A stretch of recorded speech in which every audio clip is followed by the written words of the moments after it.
Pagi. Melihat Biasa-biasa aja.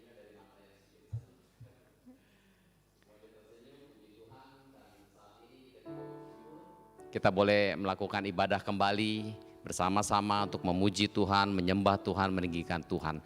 Shalom juga buat saudara-saudara yang di rumah, senantiasa terus beribadah bersama-sama dengan kita di sini. Saya undang kita bangkit berdiri. Kita persiapkan hati kita. Kita mau bersatu teduh sejenak, kita mohon Tuhan melayakkan kita untuk masuk ke dalam ibadah saat ini.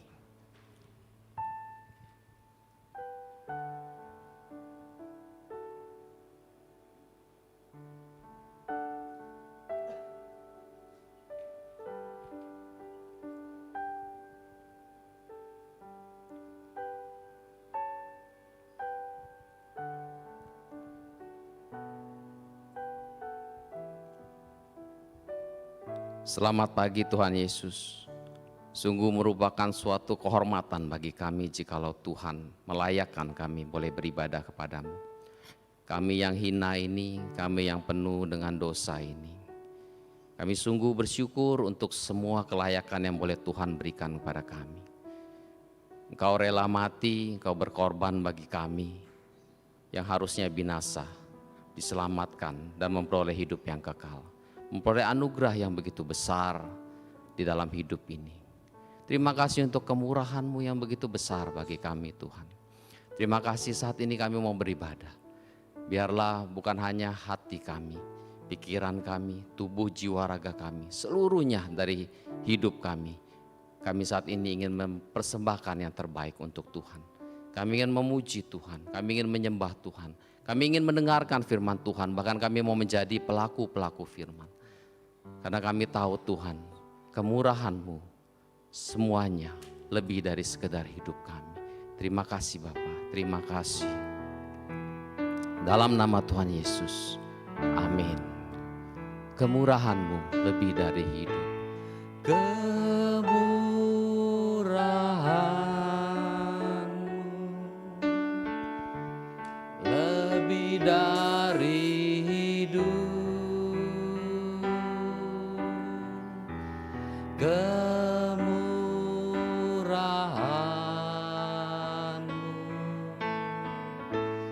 lebih dari hidup. Terima kasih Tuhan. Bawa lidahku memuji Engkau. Kemurahan-Mu lebih dari hidup. Kemurahan-Mu lebih dari hidup Tuhan. Kemurahan-Mu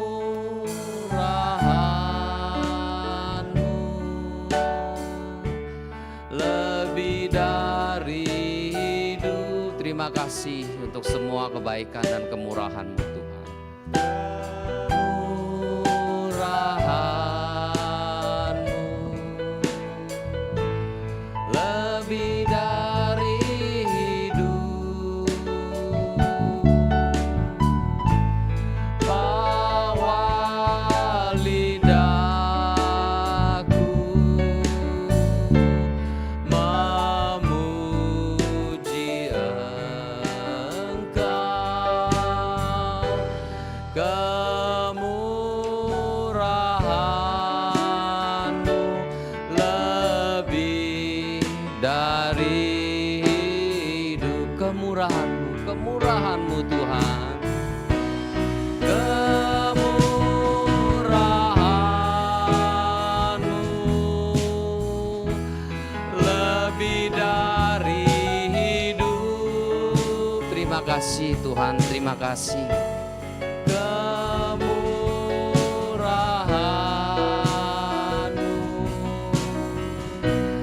lebih dari hidup.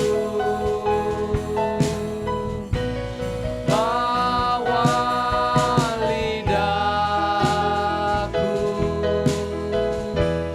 memuji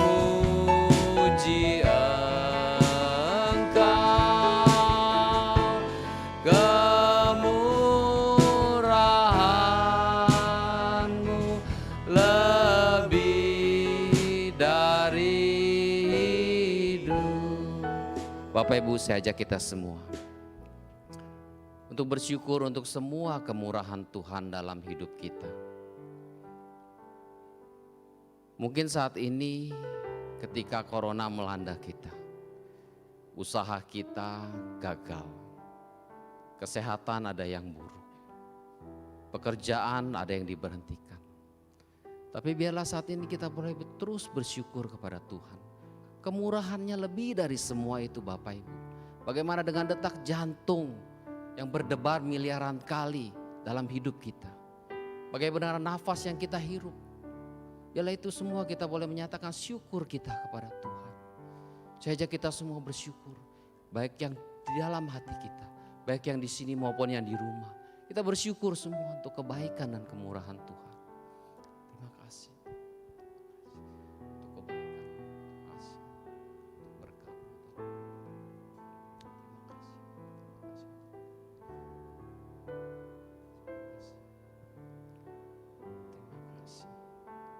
Kami memuji-Mu.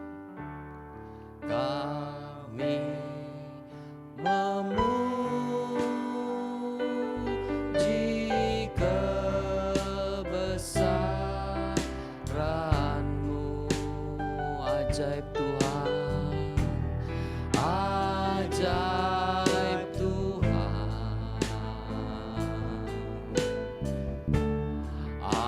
ajaib Tuhan. Kami memuji kebesaran-Mu.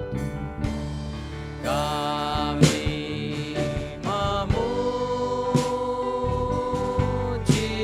kebesaran-Mu, ajaib, ajaib, ajaib Tuhan, ajaib Tuhan. Kami memuji kebesaran-Mu Tuhan. Kami memuji kebesaran-Mu. Mari kita puji Dia, kita sembah Dia, Tuhan yang begitu ajaib dalam hidup kita. Tuhan ajaib, ajaib Tuhan, ajaib Tuhan. Kami memuji ya Tuhan. Kami memuji kebesaran.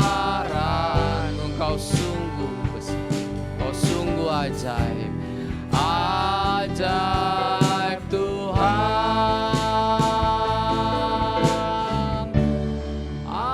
ajaib Tuhan. Let my soul sing today. Let's sing my soul, my Savior God to thee. How great, how great,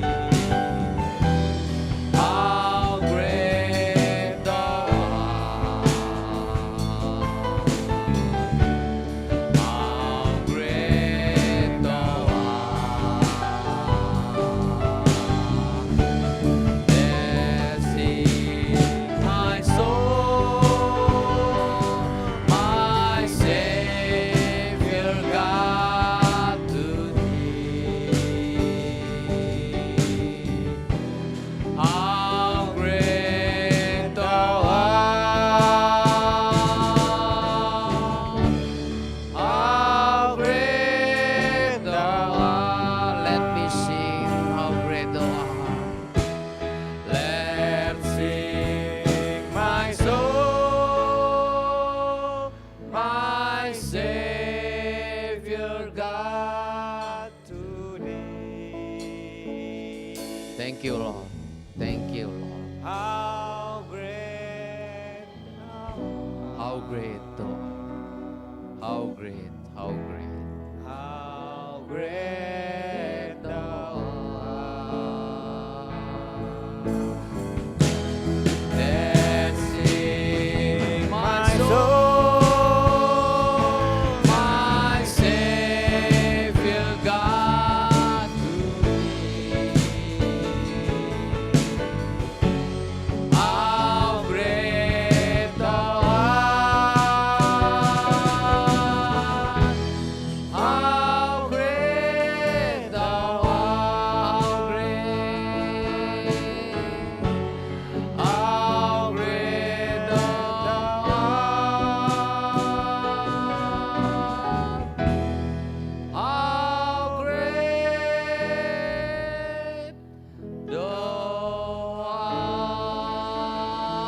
beri kemuliaan buat Allah kita yang dahsyat, Allah kita yang ajaib, Allah kita yang besar. Dia rela mati bagi kita dan dia akan bangkit dan dia sudah bangkit bagi kita.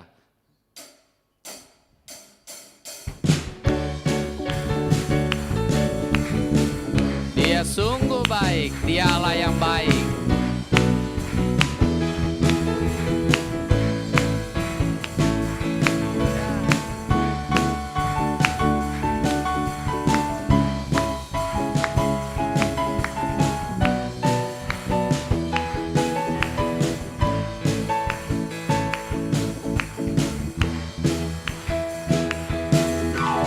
Dia mati bagiku, dia bangkit bagiku, dia Tuhan Allah penyelamatku. Kuasa maut dipatahkan, hidupku dipulihkan, dia Tuhan Allah kemenanganku.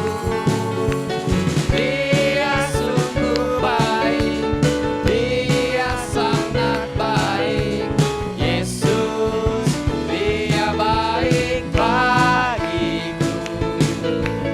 Dia sungguh baik, dia sangat baik, Yesus, dia baik bagiku.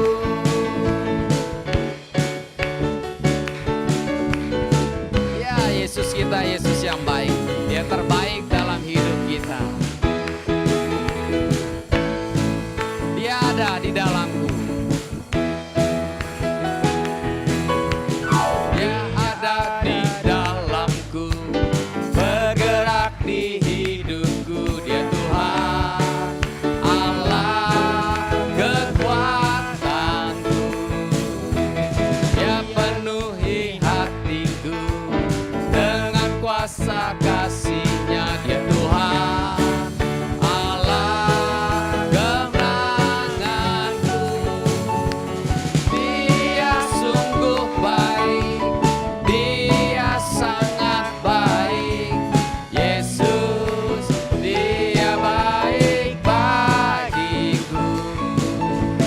Dia sungguh baik, dia sangat baik, Yesus, dia baik bagi. Dia sungguh baik. Kasih jempol ya buat Tuhan kita. Baik, yes, dia sangat baik, Yesus, dia baik bagiku. Dia sungguh baik, amin. Dia sangat baik, Yesus, he is so good to you. He is so good to you. He is so good to me. Jesus is so good to you and me. Yeah. He is so good to you. He is so good to me.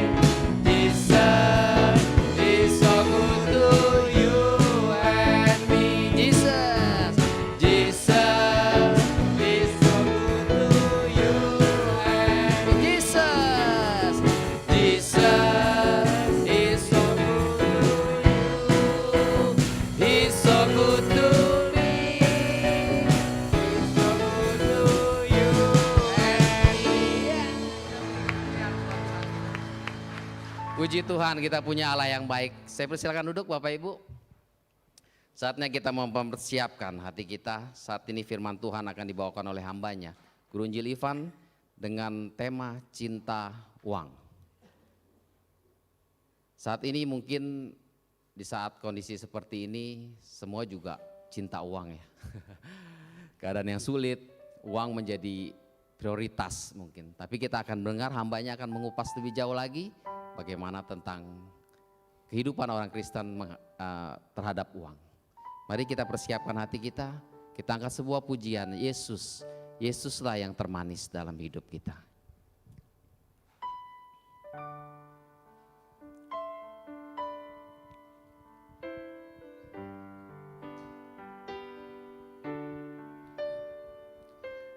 Yesus yang termanis buat jiwaku, buat jiwaku, buat jiwaku.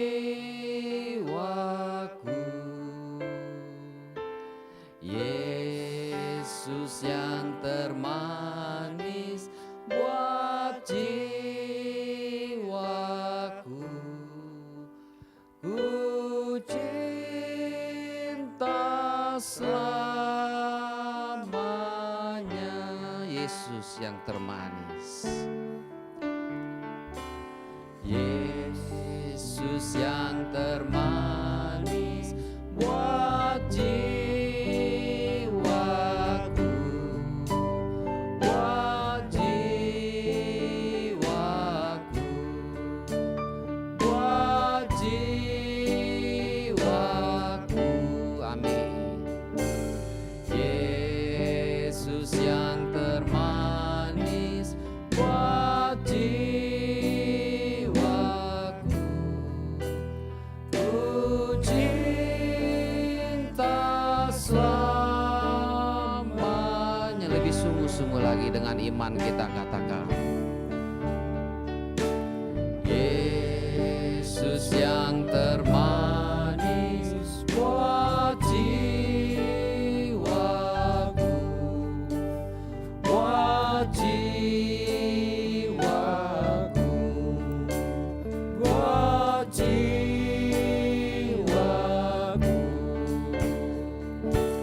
Yesus yang termanis buat jiwaku,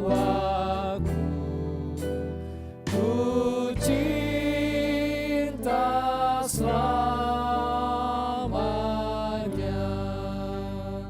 Bapak Ibu sekalian, mari kita satu di dalam doa.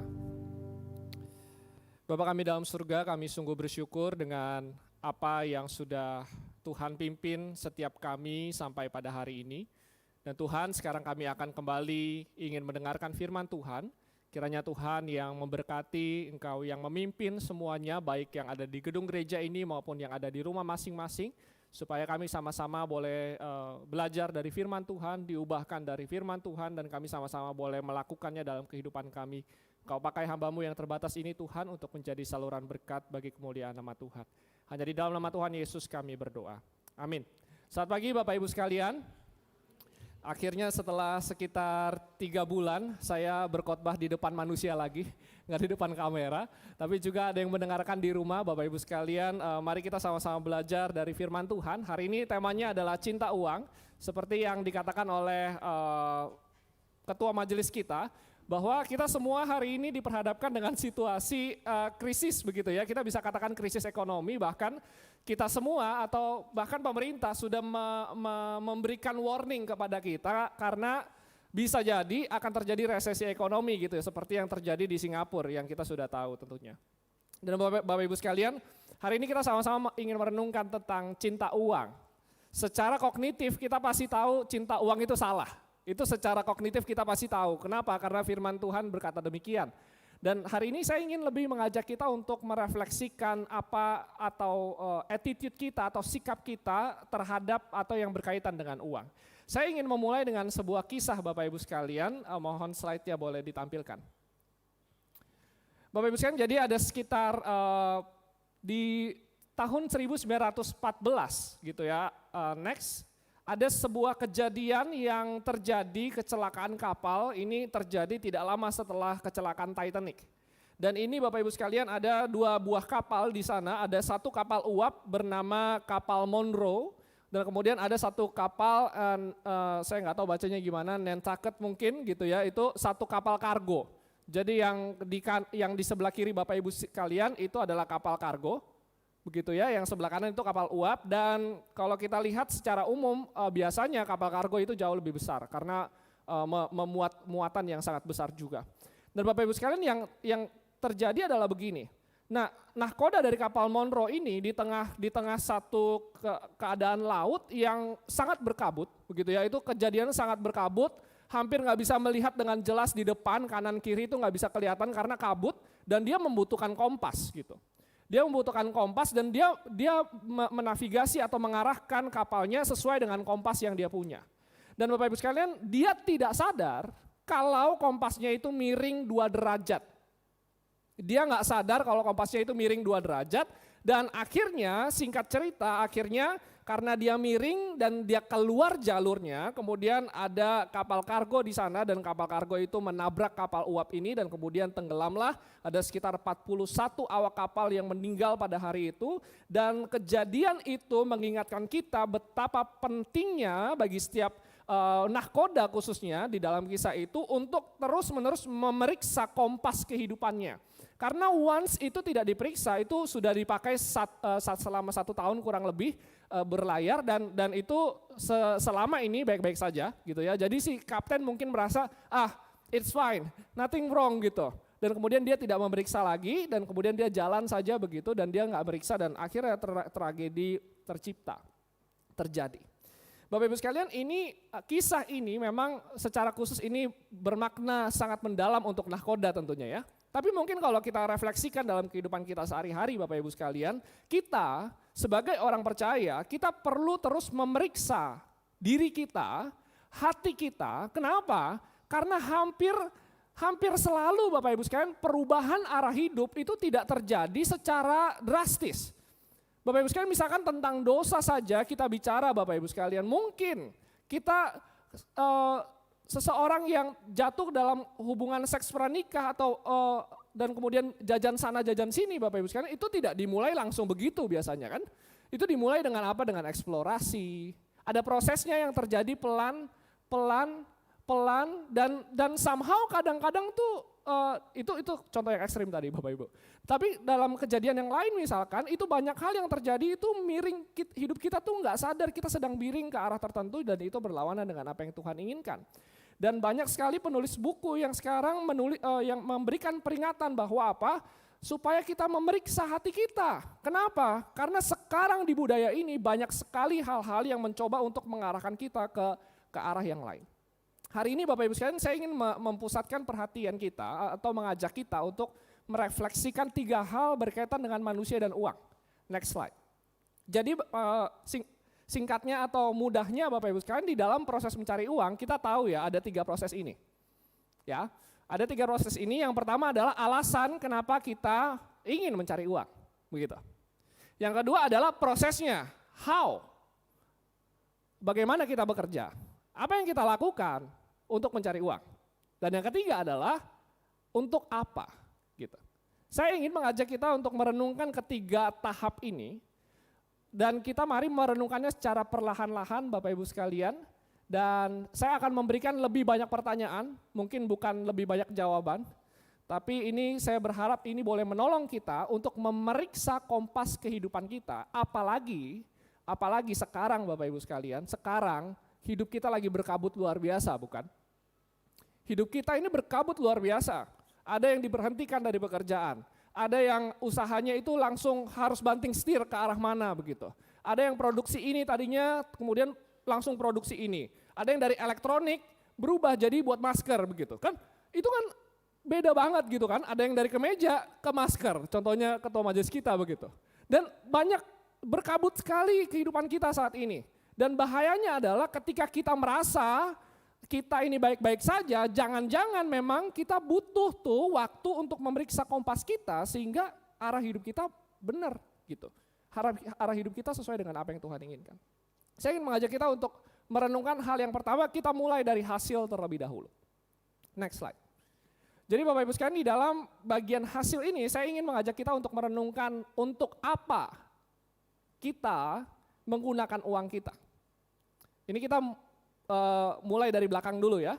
Dan Bapak Ibu sekalian, di dalam bagian firman Tuhan yang menjadi patokan kita hari ini, nanti Bapak Ibu bisa membacanya secara lebih lengkap di rumah masing-masing. Tapi saya hari ini mendasarkan pembahasan saya ini dari 1 Timotius pasal yang ke-6. Bapak Ibu mau membuka Alkitab silakan 1 Timotius pasal yang ke-6. Dan saya akan mencoba untuk melihat dan meng-highlight beberapa ayat ketika kita merenungkan bagian firman Tuhan ini.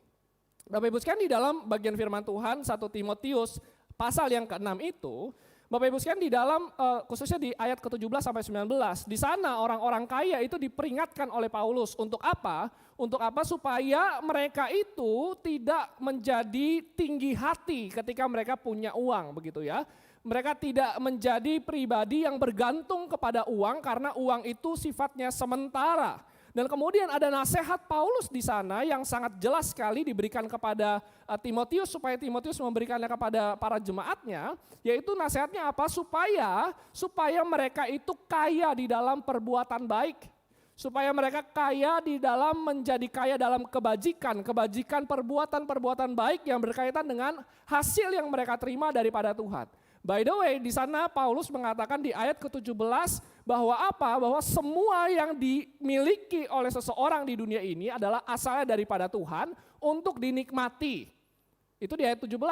Tapi di ayat ke-18 Paulus menekankan apa? Jangan cuma dinikmati untuk pribadi. Sekali lagi di situ Paulus ingin menekankan satu hal Bapak Ibu sekalian. Menikmati hasil atau apa yang Tuhan berikan, berkat yang Tuhan berikan, it's okay.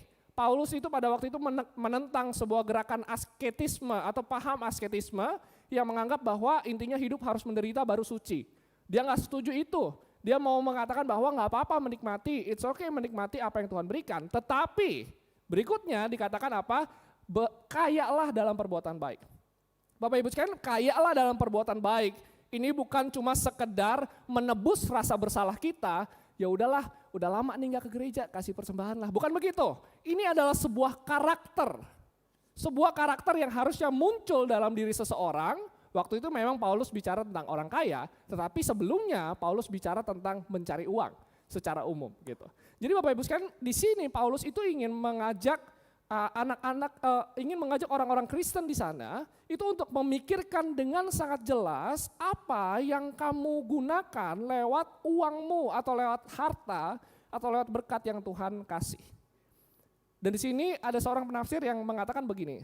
Saya sepakat sekali ketika saya merenungkan lebih jauh tentang 1 Timotius pasal yang ke-6. Dia mengatakan God supplies everything. Tuhan itu memberikan, mencukupkan segala sesuatu dan tujuannya Tuhan memberikan kepada kita itu adalah sebuah hal yang baik. Tapi penafsir ini mengatakan tetapi jangan lupa ketika Tuhan memberikan kita sesuatu ada kewajiban yang harus kita lakukan, yaitu apa? Perbuatan baik itu. Dan Bapak Ibu sekalian, ini sekali lagi saya menekankan ini bukan hanya sekedar menebus rasa bersalah kita karena kita tahu wah udah jarang ke gereja nih, bukan begitu. Tapi ini adalah karakter yang harusnya muncul dari dalam diri kita, yaitu suka memberi. Dengan kata lain saya ingin mengatakan begini Bapak Ibu sekalian. Saya ingin mengajak Bapak Ibu merenungkan, coba lihat pengeluaran Bapak Ibu sekalian selama sebulan terakhir. Atau Bapak Ibu, saya yakin dan percaya sebagian besar dari kita mungkin juga punya catatan-catatan pengeluaran pendapatan kita setiap bulannya. Dan Bapak Ibu sekalian coba deh cek itu. Cek itu. Kita jangan sampai berpikir 10% udah kasih ke Tuhan nih gitu. Ya udah deh, udah cukup gitu ya. Cek itu Bapak Ibu sekalian. Apakah ada slot-slot atau Bapak Ibu dari pengeluaran yang catatan pengeluaran itu terekspresi bahwa kita ini adalah pribadi yang sangat mementingkan atau sangat generous, sangat murah hati untuk memikirkan kebaikan orang lain dan sebagainya. Bapak Ibu tentu ini sangat sulit ya, khususnya mungkin bagi kita yang sekarang ada di dalam situasi yang gak gampang. Gimana caranya baru diberhentikan dari perusahaan, tapi kemudian disuruh generous. Gimana caranya? Bapak Ibu sekalian, memang di dalam keadaan-keadaan tertentu, memang kita tidak bisa generous secara materi. Tapi jangan lupa hidup kita bukan cuma sekedar materi. Hidup kita bisa menunjukkan sikap generosity atau kemurahan hati itu dengan banyak cara yang bisa kita berikan kepada orang lain. Nah ini yang pertama, saya ingin mengajak kita untuk merenungkan hasil yang kita capai, hasil yang kita punya itu untuk apa? Saya nggak mengatakan nggak boleh investasi, itu tentu harus ada plan, harus wise juga gitu ya. Jangan sampai kita pakai uang untuk nolong orang sana sini gitu, anak kita di rumah compang-camping pakai baju begitu, kan nggak begitu. Tapi kita perlu wise juga di dalam penggunaannya begitu. Itu yang pertama tentang hasil gitu ya. Dan kemudian yang kedua saya ingin mengajak kita merenungkan tentang proses. Next. Tentang proses ini Bapak Ibu sekalian, di dalam bagian firman Tuhan itu Paulus itu mengingatkan kepada Timotius beberapa hal begitu ya. Dan ini saya ingin mengajak kita untuk terlebih dahulu melihat pertanyaan yang pertama yang tertulis, apakah cara kita bekerja itu membuat kita menyimpang dari iman? Apakah cara kita bekerja untuk mendapatkan uang itu membuat kita menyimpang dari iman? Kenapa saya mau menekankan bagian ini Bapak Ibu sekalian? Di dalam 1 Timotius 6 ayat yang ke-10, khususnya 9 dan 10, di situ Paulus menekankan bahwa akar dari kejahatan ialah cinta uang. Dan oleh karena cinta uanglah, Paulus mengatakan oleh karena memburu uanglah, beberapa orang telah menyimpang dari iman dan menyiksa dirinya dengan berbagai duka. Bapak Ibu sekalian, kenapa seseorang itu bisa sampai menyimpang dari iman karena masalah uang? Saya yakin itu berkaitan dengan poin berikutnya, yaitu tentang alasan kenapa seseorang mencari uang. Tapi Bapak Ibu sekalian, bicara soal navigasi, bicara tentang kompas kehidupan, maka penting sekali bagi kita untuk memikirkan secara berkala, apakah kerjaan kita saat ini itu membuat kita menyimpang dari iman. Saya nggak mengatakan cuma sekedar pekerjaan kita jahat di mata Tuhan. Mungkin itu sangat mudah sekali kita untuk melihatnya. Saya nggak mengatakan bahwa ya jelas kita semua tahu kalau salam tempel, amplop bawah meja, ada perusahaan-perusahaan yang basah banget dan sebagainya, itu kita tahu itu jelas itu salah gitu. Tapi Bapak Ibu sekalian, mungkin ada sisi-sisi lain yang ada di dalam kehidupan kita saat kita bekerja dan sebagainya, itu membuat kita makin jauh daripada Tuhan gitu. Misalkan Bapak Ibu sekalian, ketika kita semakin tergerus waktu kita di dalam waktu misalkan, di dalam kehidupan kita sehari-hari, bisa saja karena alasan sibuk bekerja, kemudian kita secara sadar menjauh daripada Tuhan atau tidak sadar. Bapak Ibu sekalian, hampir banyak Bapak Ibu sekalian orang yang mengatakan sibuk nih gitu. Ketika biasanya hamba Tuhan mengingatkan orang untuk saat teduh misalkan, menjalankan disiplin rohani, beberapa yang mengatakan sibuk nih nggak sempat gitu, atau lupa nih gitu. Nah saya mau mengajak kita untuk merenungkan gitu, kalau sampai kita bekerja sampai kayak begitu gitu ya, sampai kita capek nih, sampai betul-betul nggak ada energi lagi untuk punya relasi dengan Tuhan. Bapak Ibu sekalian, mungkin ada yang salah dengan cara pengelolaan hidup kita. Dan Bapak Ibu sekalian tentu tahu ya, Bapak Ibu tentu tahu di sini. Bagi Bapak Ibu yang sering saat teduh dan kemudian berhenti dalam waktu yang cukup lama untuk mulai lagi susah kan ya? Gitu. Makin nggak saat teduh, makin enak tuh. Awal hari pertama nggak saat teduh, makin aduh besok harus saat teduh gitu ya. Terus ada 2 bahan saat teduh nih, yang kemarin belum, yang hari ini. Yaudah besok 2 kali deh gitu. Kan gitu, suka begitu. Terus aduh besoknya lagi, lupa lagi. 3 hari, 4 hari, 5 hari makin santai. Nggak ada yang salah kayaknya begitu ya. Yang penting udah ke gereja dan sebagainya. Bapak Ibu sekalian, itu yang saya maksud dengan kadang arah hidup kita tuh berubah pelan. Mulai dari nggak saat teduh. Mulai dari nggak ingat Tuhan gitu. Di rumah. Gitu. Lama-lama makin jauh, apalagi di tengah segala kesulitan hari ini. Bapak Ibu sekalian, bukan hanya itu ya. Bapak Ibu misalkan gini, dalam pekerjaan kita banyak tentu bekerja di perusahaan gitu, sebagai karyawan dan sebagainya. Bapak Ibu sekalian, dalam proses bekerja kita, apakah yang kita pikirkan hanya yang penting gua kerja dan dapat gaji gitu? Apakah yang kita pikirkan hanya itu? Sehingga ekspresi dari seorang Kristen itu nggak muncul dalam pekerjaan. Saat nggak ada kerjaan, kita malahan apa? Kita malahan pakai waktu untuk melakukan sesuatu yang berlawanan dengan pekerjaan kita. Bukannya kerja, memang nggak ada kerjaan, memang nggak ada order misalkan seperti itu. Tapi kemudian bukankah ekspresi iman Kristen itu bisa lebih muncul ketika kita ada waktu kosong di tempat usaha kita, dan kemudian kita explore skill supaya kita itu bisa lebih efektif menjadi karyawan di tempat itu. Kenapa? Karena aku sadar aku adalah garam dan terang. Sehingga tidak ada celah bagiku, seharusnya aku tidak nonton Korean drama di saat aku kerja misalkan. Sehingga aku nggak nonton YouTube saat aku kerja. Tapi kalau ada waktu kosong, Itu adalah momen di mana apa? Di mana aku bisa explore, baca, belajar, jadi sales yang lebih baik, jadi marketing yang lebih baik, dan mengembangkan diri.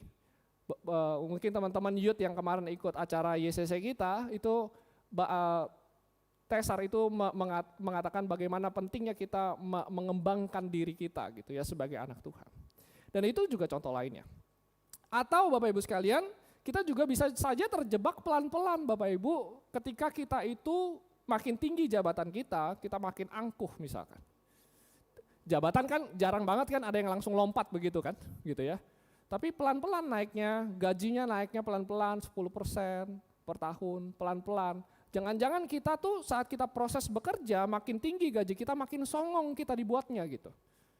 Nah Bapak Ibu sekalian, ini adalah salah satu hal yang kita perlu refleksikan. Mungkin banyak pertanyaan hari ini Bapak Ibu sekalian, dan saya pikir ini penting untuk kita gumulkan sama-sama.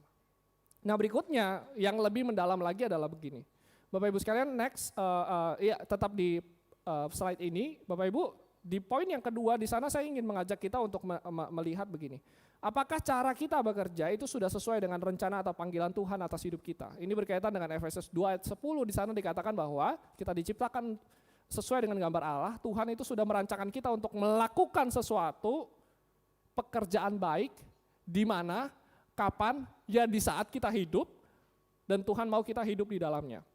Bapak Ibu sekalian, apa yang saya maksudkan dengan ini Bapak Ibu? Bapak Ibu lihatlah bahwa begini. Lihatlah bahwa Ivan ini ada di dalam sepanjang sejarah keselamatan Allah yang nanti ujungnya itu saat Tuhan Yesus datang kedua kali. Dan Ivan ini ada di tahun 2020 hari ini, perannya sebagai apa? Perannya sebagai seorang hamba Tuhan, perannya sebagai seorang peneliti, dan kemudian Bapak Ibu sekalian, apa yang Tuhan mau aku lakukan dengan peran ini? Apakah ini sudah tepat dengan panggilan yang Tuhan berikan kepadaku? Kalau sudah tepat, jalan terus. Bapak Ibu sekalian, contoh yang tadi saya sampaikan adalah sebuah framework atau cara pandang yang kita perlu latih sama-sama.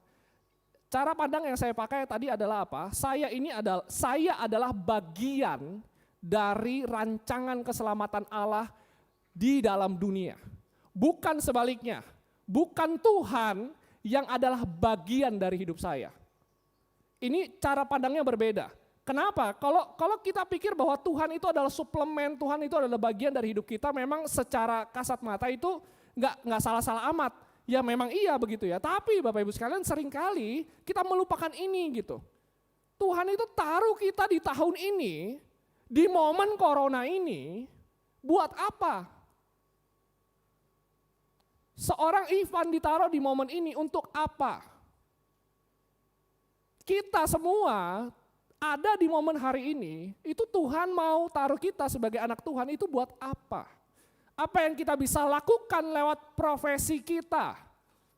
Bapak Ibu sekalian, memang kita semua orang punya panggilan yang berbeda gitu. Saya nggak mengatakan ada yang lebih baik, ada yang lebih buruk, enggak begitu.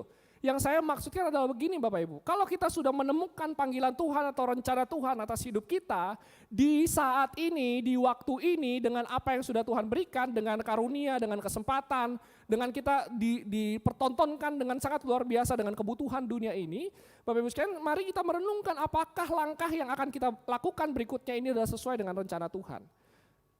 Bapak Ibu, hari ini banyak hal yang kita bisa lakukan. Di dunia marketplace Bapak Ibu sekalian, ada kuliner, ada fashion, ada teknologi, transportasi, ada keuangan dan sebagainya. Di semua sektor ini Bapak Ibu sekalian, seorang anak Tuhan itu hadir. Dan kita semua saya yakin ada tuh. Kita berprofesi di salah satu hal yang tadi saya sebutkan tadi Bapak Ibu. Dan pernahkah kita bertanya, dalam profesiku ini saat ini sudah inline belum dengan rencana Tuhan yang besar itu atas dunia ini? Apakah misalkan sederhana, mungkin kita bingung ya Bapak Ibu sekalian, mungkin kita bingung juga. Misalkan mama saya gitu ya, atau usaha keluarga kami, itu konveksi. Apa hubungannya konveksi dengan rencana Allah itu gitu? Apa hubungannya? Bagi saya jelas ada hubungannya kalau kita betul-betul yakin itu adalah jalan Tuhan. Contohnya, karyawan di rumah kami itu banyak yang belum kenal Tuhan. Banyak yang bukan hanya itu Bapak Ibu sekalian. juga hidupnya ada beberapa yang struggle sekali dengan hidupnya. Secara ekonomi, secara keluarga atau apapun itu. Dan kemudian saya berpikir bahwa di dalam usaha ini apakah proses usaha itu sudah mencerminkan nilai kekristenan sehingga mereka itu bisa foretasting, bisa mencicipi kasih Allah lewat mereka bekerja di rumah kami. Gitu. Itu salah satu ekspresi yang muncul. Misalkan di toko atau apapun itu Bapak Ibu sekalian, mari kita memikirkan itu. Apakah yang kita lakukan ini sudah sesuai dengan apa yang Tuhan kehendaki. Berikutnya yang terakhir. Bapak Ibu sekalian, di dalam bagian ini saya ingin mengajak kita untuk merenungkan apa alasannya kita mencari uang Bapak Ibu. Apa alasannya kita mencari uang. Tadi di ayat ke-10 Timotius mengatakan, karena akar segala kejahatan ialah cinta uang. Bapak Ibu, cinta uang dengan butuh uang itu beda. Ya. Kita butuh uang hari ini gitu. Kita butuh uang. Ekonomi kita terpuruk begitu secara nasional maupun juga secara pribadi itu juga terasa langsung gitu. Dan kita butuh uang. Kita butuh uang. Tapi yang kita perlu kritisi adalah begini. Bapak Ibu, di budaya kita hari ini, Bapak Ibu bisa lihat ya, Bapak Ibu mungkin sering dapat WA, sering dapat apa begitu ya, nonton YouTube, mungkin ada yang TikTok lah, ada yang Instagram dan sebagainya. Bapak Ibu sekalian mungkin tahu bahwa sekarang YouTuber tertentu begitu ya, public figure tertentu, itu banyak sekarang kontennya cukup laku, yaitu apa? Yaitu konten-konten yang berkaitan dengan kesultanan begitu. Tahu istilah sultan Bapak Ibu? Jadi ini istilah yang disematkan kepada orang yang punya gaya hidup yang mewah gitu. Mau beli mobil ini langsung beli gitu ya, cash gitu ya. Ini gaya hidup sultan nih. Dan banyak image-image kayak gini gitu ya, banyak image-image kayak gini.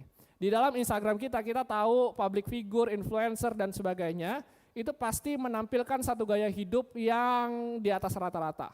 Yang disetting sedemikian rupa sehingga orang itu bisa melihat, wah liburan terus nih dia nih, enak bener ya gitu. Dan kemudian kita menginginkannya dan sebagainya. Kemudian di film juga dan banyak contoh lainnya. Bapak Ibu sekalian, banyak kita harus sadari image yang laku keras dalam budaya kita adalah image yang berkaitan dengan kekayaan, dengan kemewahan, kesultanan atau istilah crazy rich. Itu menjadi sangat sangat booming sekali setelah Crazy Rich Asian itu. Kemudian muncullah Surabaya lah, kemudian Crazy Rich Bedeng gitu, nggak tahu siapa itu. Pokoknya ada lah begitu ya, pokoknya ada itu. Dan somehow Bapak Ibu sekalian kita bangga gitu. Atau kita mungkin di dalam hati kita, aduh kapan ya gue bisa jadi Crazy Rich gitu. Atau mungkin itu image yang muncul di otak kita setiap kali kita bekerja. Bapak Ibu sekalian, hari ini saya ingin mengajak kita untuk memikirkan beberapa pertanyaan tadi, mohon ditampilkan lagi. Apakah motivasi kita dalam bekerja? Di dalam ayat ke-19, ini poin yang terakhir Bapak Ibu sekalian, di dalam ayat yang ke-19, 1 Timotius 6 ayat yang ke-19, di situ Paulus mengatakan satu hal. Dan dengan demikian, setelah dia bicara tentang orang kaya itu harus kaya dalam pemberian, dia mengatakan, dan dengan demikian mengumpulkan suatu harta sebagai dasar yang baik bagi dirinya di waktu yang akan datang untuk mencapai hidup yang sebenarnya. Jadi Bapak Ibu sekalian, saya ingin bertanya kepada kita, setiap kali kita bangun dan setiap kali kita ingin bekerja, image yang ada di pikiran kita, alasan kenapa kita bekerja, apa yang membuat kita bangun dan kemudian kita ingin bekerja, Bapak Ibu sekalian, itu apa? Image-nya. Apakah itu cuma sekedar punya uang one day, bisa mapan, punya rumah besar, punya mobil, terlepas dari hutang, bisa pergi kemanapun, ke negara apapun, keliling Eropa, keliling Amerika dan sebagainya, atau setiap kali kita bangun dan setiap kali kita bekerja dan setiap kali kita ingin berangkat bekerja dan melakukan sesuatu di kantor kita atau di perusahaan kita, kita memikirkan, Tuhan aku lakukan ini karena aku tahu Tuhan mau aku lakukan ini. Karena ini adalah cara bagaimana ekspresi yang seharusnya muncul dalam diri seorang Kristen yang sudah diselamatkan Tuhan, yang sudah mendapatkan hidup yang sebenarnya, dan kemudian kita mungkin bahasa umum yang dipakai adalah investasi pada masa kekekalan. Image-nya sekali lagi Bapak Ibu sekalian, jangan kita image soal kekekalan atau gambaran tentang kekekalan itu jangan jalan jalannya emas, temboknya emas, atapnya emas, semuanya emas, toiletnya emas, apapun begitu. Image-nya jangan begitu, kalau itu image-nya udah begitu bahaya juga begitu ya. Kita jangan-jangan ingin ke surga karena ada emasnya. Kalau nggak ada emasnya kita nggak mau begitu. Dan Bapak Ibu sekalian, kita harus sama-sama merenungkan itu, penting sekali gitu. Ketika kita bangun mau pergi nih, kerja nih, apa yang motivasi kita? Apa yang memotivasi kita untuk misalkan membuat makanan untuk dijual? Apa? Bukan hanya sekedar untuk mencari uang dan untuk mendapatkan apa yang kita inginkan. Tapi yang paling mendasar adalah kita lakukan itu karena aku cinta Tuhan. Karena aku tahu aku sudah ditebus dan lewat kerjaan ini aku mau memuliakan Tuhan. Dasarnya itu Bapak Ibu sekalian. Nah Bapak Ibu sekalian, saya lewat ketiga hal ini, maka mari kita sama-sama menavigasi hidup kita begitu. Di dalam banyak kabut gitu ya yang kita alami hari ini, mari kita sama-sama memikirkan tiga hal ini. Mungkin boleh ditampilkan slide yang pertama tadi yang 3 proses itu. Bapak Ibu sekalian, ada hasil kita lakukan untuk apa? Ada proses bagaimana? Ada alasan soal kenapa kita bekerja dan kenapa kita cari uang. Bapak Ibu, di dalam proses kehidupan kita hari ini, saya mengajak kita untuk memikirkan hal ini terlebih dahulu sebelum kita mengambil langkah yang lebih jauh untuk menavigasi atau memutuskan arah hidup kita, pekerjaan kita, perusahaan kita di masa-masa yang sulit ini. Sehingga apa? Sehingga kita bisa sama-sama itu merenungkan dan memastikan apa yang kita lakukan itu sungguh sejalan dengan identitas kita sebagai anak Tuhan. Mari Bapak Ibu sekalian kita berdoa. Bapa kami dalam surga, kami bersyukur dengan firman-Mu yang sudah Tuhan sampaikan melalui hamba-Mu hari ini. Dan biarlah pertanyaan-pertanyaan refleksi ini bisa menolong kita semua untuk memikirkan ya Tuhan tentang hidup kami khususnya dalam kaitan dengan uang. Tuhan kami berdoa Engkau terus ingatkan kami ketika kami salah. Tuhan tolong kami supaya kami bisa menavigasi hidup kami dengan benar. Jangan sampai tragedi terjadi dalam hidup kami karena kami mengarah ke jalan yang salah dari rencana Tuhan. Tuhan kami berdoa menyerahkan setiap kami ke dalam tangan Tuhan, hanya di dalam nama Tuhan Yesus kami berdoa. Amin.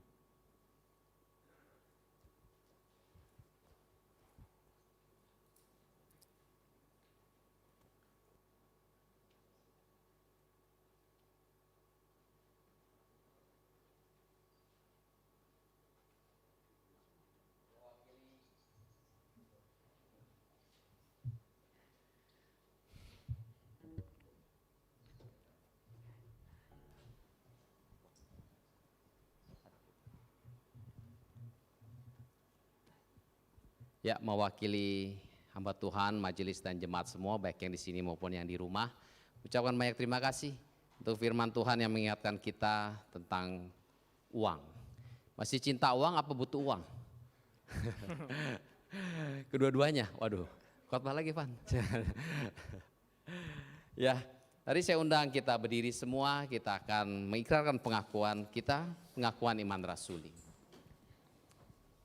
Pengakuan iman rasuli. Aku percaya kepada Allah, Bapa yang Maha Kuasa, Khalik langit dan bumi, dan kepada Yesus Kristus anaknya yang tunggal Tuhan kita, yang dikandung dari Roh Kudus, lahir dari anak darah Maria, yang menderita sengsara di bawah pemerintahan Pontius Pilatus, disalibkan, mati dan dikuburkan, turun ke dalam kerajaan maut, pada hari yang ketiga bangkit pula dari antara orang mati, naik ke surga, duduk di sebelah kanan Allah, Bapa yang Maha Kuasa, dan dari sana ia akan datang untuk menghakimi orang yang hidup dan yang mati. Aku percaya kepada Roh Kudus, gereja yang kudus dan am, persekutuan orang kudus, pengampunan dosa, kebangkitan tubuh dan hidup yang kekal. Amin.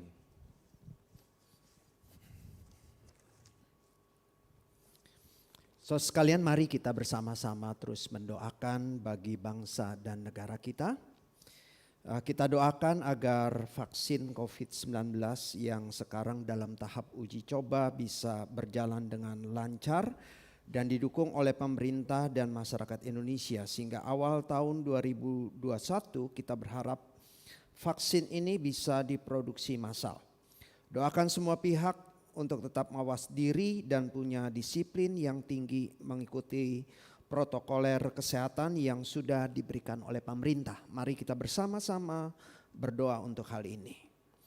Bapa, kami terus berdoa untuk kemurahan Tuhan di tengah pandemi COVID-19 ini yang sudah berlangsung begitu lama. Kiranya di tengah bencana yang Tuhan izinkan, kami juga memohon kemurahan daripada Tuhan. Kami berdoa untuk vaksin COVID-19 ini yang sekarang dalam tahap uji coba. Kiranya Tuhan boleh berkarya, menolong dan memimpin sehingga melalui vaksin COVID-19 ini boleh mendapatkan hasil yang baik. Sehingga wabah ini ya Tuhan, pandemi ini boleh segera berlalu. Kiranya dalam situasi seperti ini juga kami berdoa untuk masyarakat supaya mereka boleh disadarkan bahwa wabah ini masih terus berlangsung dan mengancam dan membahayakan banyak orang. Kiranya mereka boleh sadar akan protokoler kesehatan sehingga mereka boleh menjaganya dengan sebaik-baiknya. Sehingga dengan waspada diri, dengan menjaga protokol kesehatan yang baik di berbagai tempat, wabah ini boleh makin berkurang dan boleh segera berlalu. Nyatakan kemurahan dan belas kasihan Tuhan. Di dalam nama Tuhan Yesus kami berdoa. Amin. Kedua, doakan bangsa kita agar tetap bersatu untuk bangkit kembali dari berbagai persoalan yang disebabkan oleh pandemi COVID-19 ini. Kita tahu banyak perusahaan yang tutup, banyak karyawan yang harus di PHK dan ekonomi juga kurang berjalan dengan baik. Kita berdoa supaya Tuhan yang memimpin, ada kebijaksanaan pemerintah yang tepat sehingga ekonomi dan kesehatan masyarakat juga boleh segera dipulihkan. Mari kita berdoa untuk hal ini. Bapa, kami berdoa juga ya Tuhan supaya di tengah keterpurukan ini bangsa kami boleh tetap bersatu dan bangkit. Ada kerjasama yang baik antara pemerintah dan juga masyarakat. Sehingga dalam situasi seperti ini dengan kesatuan, hal-hal yang sulit yang dialami oleh bangsa kami ini boleh terlewati. Dan kami juga berdoa ya Tuhan, di tengah situasi ekonomi yang sulit ini, kami berdoa supaya ada kebijaksanaan dari pemerintah yang menolong pemulihan ekonomi yang ada di Indonesia ini. Kiranya ya Tuhan dengan program-program pemerintah, kebijaksanaan yang tepat, situasi ekonomi ini boleh tetap dibangunkan kembali, tetap terjaga sehingga resesi, jika itu adalah kehendak Tuhan, boleh dilalui, boleh tidak terjadi di negara kami ini. Kiranya belas kasihan Tuhan boleh memulihkan kondisi ekonomi dan kondisi kesehatan di negara kami ini. Terima kasih Bapa. Di dalam nama Tuhan Yesus kami berdoa. Amin. Bapa, kami terus berdoa bagi bangsa dan negara kami. Kiranya Engkau yang mendengar, tangan Tuhan yang berkuasa boleh bekerja, boleh memulihkan negara dan bangsa kami ini. Dengar seluruh doa kami Bapa yang kami panjatkan di dalam nama Tuhan Yesus Kristus. Amin. So sekalian kita mengarahkan hati dan pikiran kita kepada Tuhan dan menerima berkat dari Tuhan melalui hambanya. Kiranya kasih daripada Allah Bapa yang penuh dengan kelimpahan, kasih daripada Tuhan Yesus Kristus yang sudah dinyatakan melalui pengorbanannya di atas kayu salib, dan kasih daripada Allah Roh Kudus senantiasa memimpin hidupmu, menyertai hidupmu di dalam kondisi yang sulit ini. Tetapi ada kekuatan Tuhan, berkat Allah yang senantiasa dinyatakan menguatkan saudara sekalian melewati masa sulit ini. Di dalam nama Tuhan Yesus, berkat Allah boleh dinyatakan dari hari ini sampai selama-lamanya. Amin. Terima kasih Yesusku, terima kasih Yesusku. Puji syukur hanya bagi Tuhanku. Terima kasih Yesusku. Terima kasih Yesusku. Puji syukur hanya bagi Tuhanku. Silakan duduk, saat teduh ibadah kita selesai.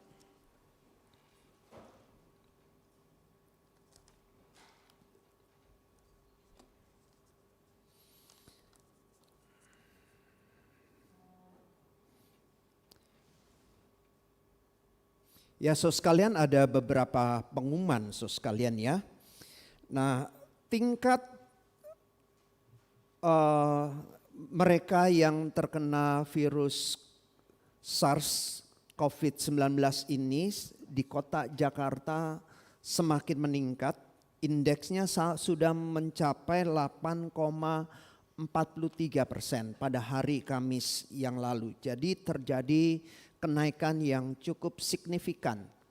Tetapi tadi pagi saya mendapatkan berita dari gubernur katanya 4,1. Jadi ini ada ketidakjelasan di sini. Oleh sebab itu saudara sekalian, nanti saudara sekalian akan diberikan informasi untuk ibadah di bulan Agustus. Apakah ibadah bisa dilaksanakan secara offline atau nanti kembali secara online ya. Menurut WHO indeksnya harusnya 5, sedangkan di kota Jakarta sudah mencapai 8,43% ya. Tadi kita sudah belajar kompas ya. Kalau kompasnya salah nanti akibatnya fatal. Demikian juga ya. Jadi saudara sekalian, ibadah di bulan Agustus nanti saudara akan diinformasikan melalui WA apakah ibadah seperti ini tetap dijalankan, apakah nanti ibadah akan dilaksanakan hanya online saja. Nah, saudara minggu depan juga saudara sekalian kita akan mengadakan perjamuan kudus dan persembahan mezbah. Diharapkan saudara sekalian bisa mempersiapkan diri untuk mengikuti perjamuan kudus dan mempersiapkan persembahan kita untuk gereja, untuk pelayanan Tuhan di tempat ini. Hari ini untuk pembinaan menuju serupa Kristus, memasuki sesi yang ketiga, yaitu Kristus sebagai pusat kehidupan. Ini adalah kelas yang diperuntukkan bagi mereka yang dibaptis dan atestasi. Nanti akan dimulai jam 11 siang. Jadi saudara sekalian yang ikut kelas berakar ini harap mempersiapkan diri. Ada berita duka cita telah berpulang ke rumah Bapa di surga Ibu Cuklan dalam usia 81 tahun. Jenazah sudah dikremasikan hari Kamis tanggal 23 Juli di krematorium Dadap. Kita terus doakan untuk keluarga yang ditinggalkan supaya Tuhan yang memberikan penghiburan dan kekuatan. Dan ada berita sukacita, nanti saudara sekalian bisa mengucapkan selamat kepada Saudara Leong Nyapi dan juga saudari Wenda Chin. Di tengah keluarga mereka telah lahir putra kedua yang bernama Lois Manuel Leong pada tanggal 22 Juli. Selamat untuk saudara Nyapi dan saudara sekalian nanti bisa memberikan ucapan selamat. Nah, sekarang gereja kita melakukan satu gerakan misi. Ada seorang pendeta dari GPDI di sekitar Sumatera Utara yang bernama Pendeta Harlan Sianturi yang meminta bantuan untuk pakaian bekas, sepatu bekas, tas sekolah yang sudah tidak terpakai tetapi layak dipakai.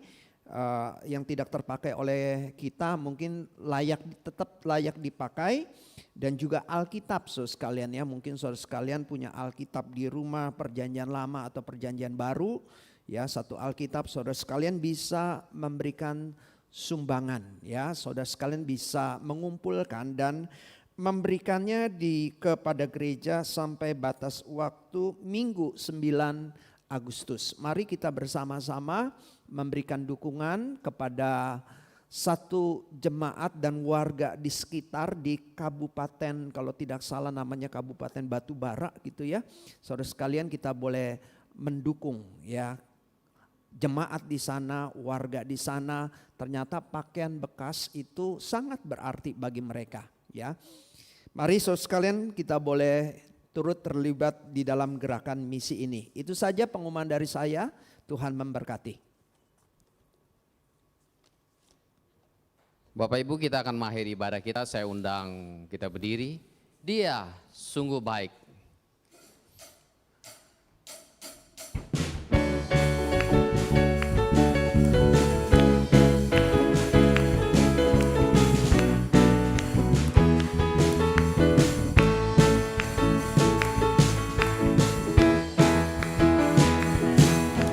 Dia mati bagiku, Dia bangkit bagiku, Dia Tuhan Allah penyelamatku.